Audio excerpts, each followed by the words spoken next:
Bom, quando a gente fala de céu e inferno, a gente entra num tema um pouco polêmico. Então é interessante a gente entender um conceito do nosso ser aqui e no outro plano. O que acontece? Quando a gente está encarnado, a gente tem o nosso espírito, o perispírito e a parte material. O nosso espírito é o responsável pela inteligência. É ele que leva as nossas memórias, os nossos instintos, é o que comanda o nosso dia a dia. Então, quando a gente vai falar de céu ou de inferno dentro do espiritismo, a gente sempre fala que não é uma coisa que a gente consegue colocar um em um lugar e o outro em outro lugar. A paz e a tormenta está dentro da gente. Isso é do espírito. Então a gente já começa por aí. A gente já muda todo aquele conceito de que o céu é um lugar onde tem os anjos, de é um lugar separado e são vários lugares e, nossa, é uma bagunça. Então, quando a gente for entrar no espiritismo, a gente pensa assim: primeiro, temos as provas e as expiações que a gente precisa passar. Segundo, cada um tem o seu grau de evolução. Cada um tem o seu tempo de aprendizado dentro da sua jornada. O bem e o mal está dentro de todo mundo. A gente fixa muito naquela ideia de um Deus justo e bom, mas que Deus justo seria esse para diferenciar um ser que seria um anjo e um ser que seria um demônio? Não tem justiça nisso, de definir que um é bom e que o outro é mau. Todos foram criados simples e ignorantes da mesma forma. Então, quando a gente vai falar de céu, no Espiritismo, a gente consegue falar muito mais do conceito da paz interior do que de um lugar em específico. Por que a gente fala da paz interior? Quando a gente está na nossa trajetória aqui encarnado, a gente não tem as lembranças claras dentro da nossa cabeça, certo? Com isso, a gente vai tendo que aprender e entender ou pela nossa intuição ou pelo instinto. Então, quando a gente fala dessa paz interior, é justamente a gente conseguir entender nas situações da vida quando que a gente consegue colocar o bem que a gente está carregando dentro da gente. E falando um pouquinho de céu, por que a gente não consegue definir o céu exatamente como que a Bíblia está? No Espiritismo a gente tem os nossos livros base, certo? E a gente usa o céu e o inferno para entender esse processo de como funciona. E ele traz alguns conceitos para a gente de vários céus, podemos dizer assim. Tem o céu cristão, o céu pagão, o céu diante do Espiritismo.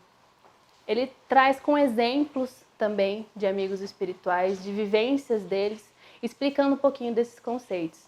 Então é interessante que, se a gente quiser conhecer mais, a gente lê o livro do Céu e Inferno também.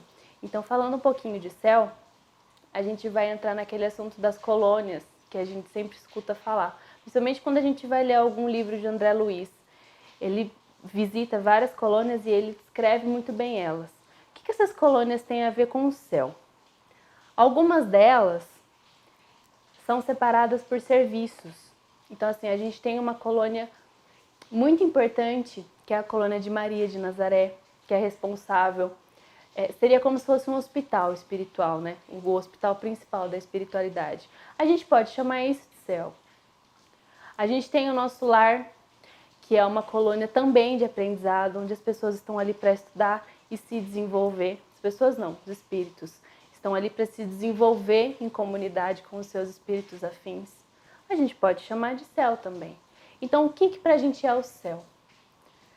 É um grupo de pessoas ou espíritos fora da carne, certo? Que estão ali para aprender, convivendo em um ambiente em que o bem predomina, em que o bem se eleva. Tanto em colônias de nível de aprendizado, quanto colônias de espíritos perfeitos. Essas outras colônias a gente tem pouca descrição, a gente tem pouco material para falar sobre elas. Não são muitos os espíritos, até porque eles falam que o nosso discernimento não chega ao grau deles, né? Então tem alguns conceitos que a gente não ia conseguir entender mesmo. Alguns básicos a gente já tem que ficar ali trabalhando e buscando e já não consegue entender. Então, do mundo dos espíritos perfeitos ainda é um pouco vago para a gente. Então, a gente consegue caracterizar o nosso céu, o céu do espiritismo, com as nossas colônias de trabalho, com as nossas colônias de estudo, as colônias de atendimento aos enfermos. Esse pra gente é o céu.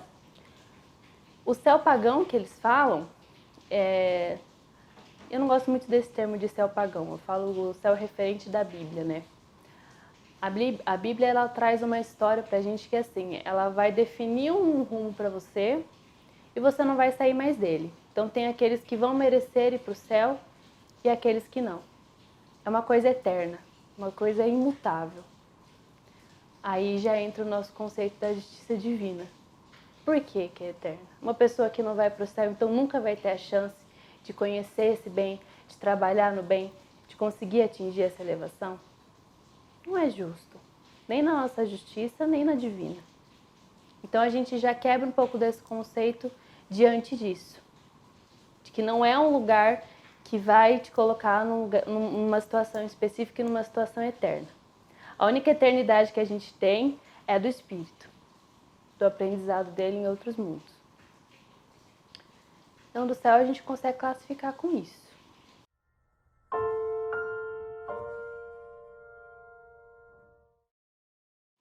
No início, quando eu falei da paz e da tormenta interior, é justamente isso. Quando o espírito está num grau de evolução em que ele se dedica muito ao trabalho do bem, esse estado, essa paz de consciência, ela fica inabalável, a gente pode dizer assim. É aquela típica resiliência diante de qualquer situação. O espírito pode estar diante de uma dificuldade, de uma tormenta, mas ele tem o conceito de que aquilo vai passar, de que aquilo é um aprendizado. É isso que a gente fala de paz interior, desse estado de paz da nossa mente. Não é aquela história da gente ficar inerte e que não vai acontecer nada, muito pelo contrário. É a gente conseguir trabalhar diante das maiores dificuldades em um estado pleno e livre de qualquer influência que possa tirar a nossa paz.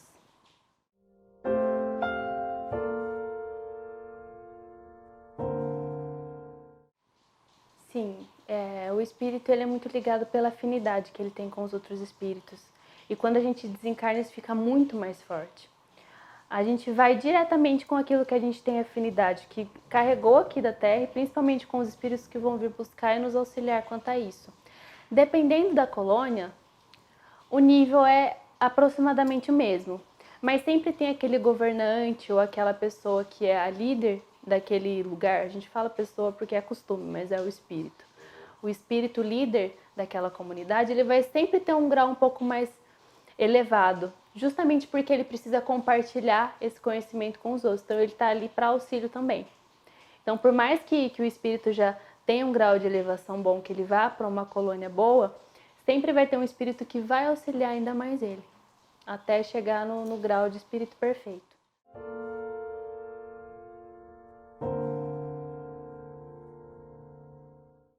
Você mesmo. Nós. Não tem outra pessoa que determina isso. As nossas escolhas, os nossos vícios, as nossas provas, como a gente lida com elas, como a gente trabalha com elas, como a gente estuda e como a gente coloca a caridade no dia a dia, é o que vai definir se você vai ter a sua parcela de bem maior do que a parcela de mal.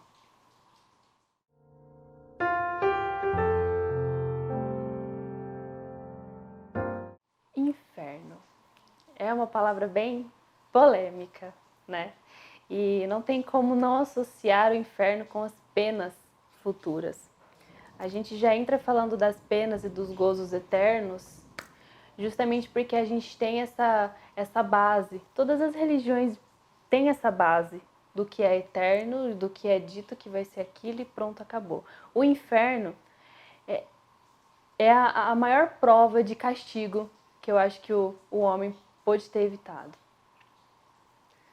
Sabe? E assim, quando a gente começa a analisar um pouquinho do inferno, começa a analisar um pouco dessas penas futuras, a gente impõe medo. E em algum momento a gente percebe que, por mais que a gente tenha uma religião que é para ser um bálsamo pra gente, outras pessoas acabam usando para ser uma corrente, né? Para prender você a determinadas situações. Então, quando a gente fala de penas eternas, a gente fala de inferno justamente porque a gente não tem aquela ideia, não vai ter aquela esperança de, meu Deus, eu vou conseguir sair desse tormento.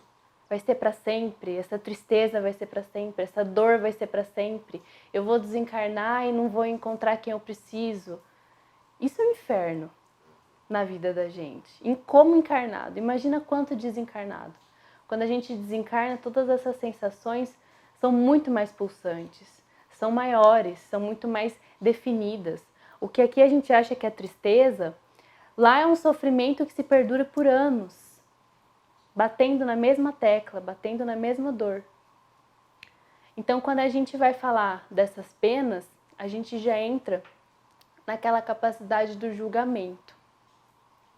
E uma pergunta, né, a pergunta anterior de perguntar quem decide para onde a gente vai, nessa a gente já muda um pouquinho o raciocínio. Quem que vai falar pra gente? Quem que vai julgar a gente, falar que vai ficar daquela forma? A nossa consciência. Ela é o pior juiz de todos. Deus, a gente costuma falar que Deus nem se abala, que Ele não precisa.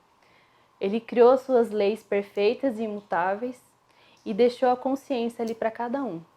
E é a consciência que vai nos colocar no lugar de sofrimento ou não.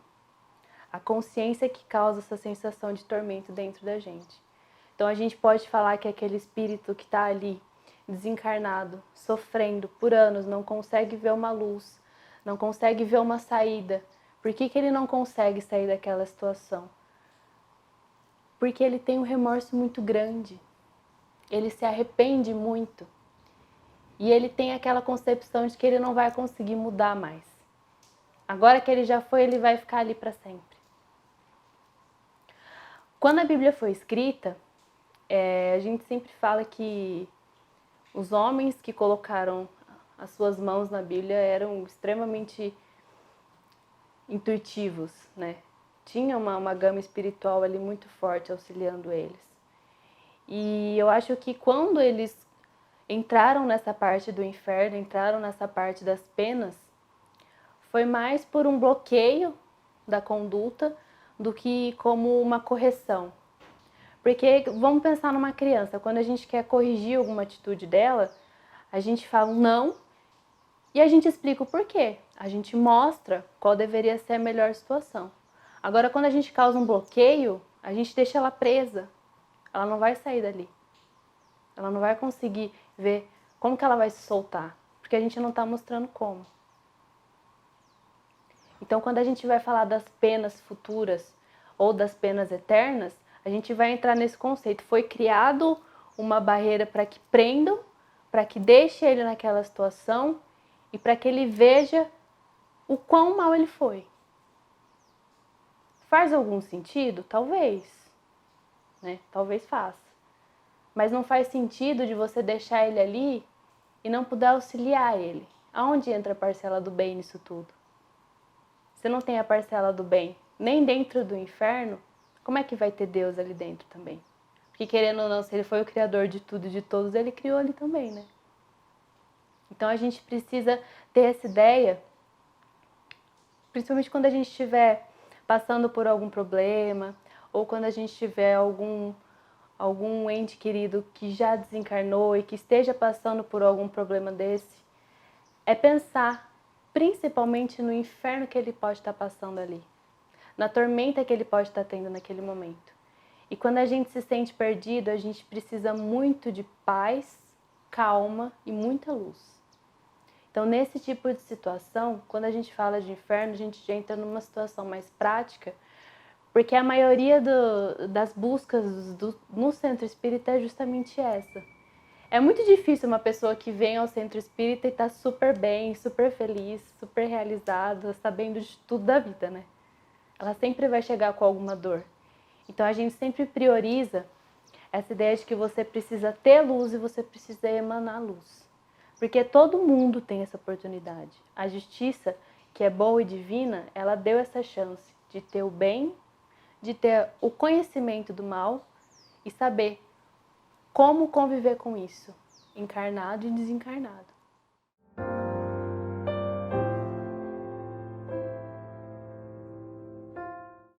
A oração é o maior poder que o encarnado tem. Nos planos espirituais, a gente tem alguns livros que descrevem o momento que eles veem quando alguém ora, que é uma luz, uma vibração tão grande. Às vezes a gente acha ali que aquela palavrinha, aquela oração de 2 minutos é uma bobeira, não é. Pode ser uma oração simples, ou pode ser até uma oração condicionada, mas ela alcança. E é uma das ferramentas que a gente tem para conseguir auxiliar um irmão que esteja perdido no plano espiritual. Uma outra maneira, um pouco mais falando do trabalho aqui no centro, são as reuniões que a gente tem de auxílio de desobsessão, que a gente já lida mais diretamente com esses irmãos que estão lá. E o que a gente faz? Esclarecimento. Mostrar para ele o que é que está acontecendo, o que é que pode acontecer se ele não mudar a sua atitude, e mostrar para ele que ele tem chance de sair daquele momento. Mais luz ainda. A gente tem a luz na oração e a gente tem a luz do esclarecimento. Juntando essas duas, a chance de ter sucesso com um irmão que está sofrendo é quase 100%. A gente cria o nosso céu, a gente cria o nosso inferno. Nós somos a paz e a tormenta ao mesmo tempo, no dia a dia. A gente só está aprendendo a trabalhar a parcela de cada um.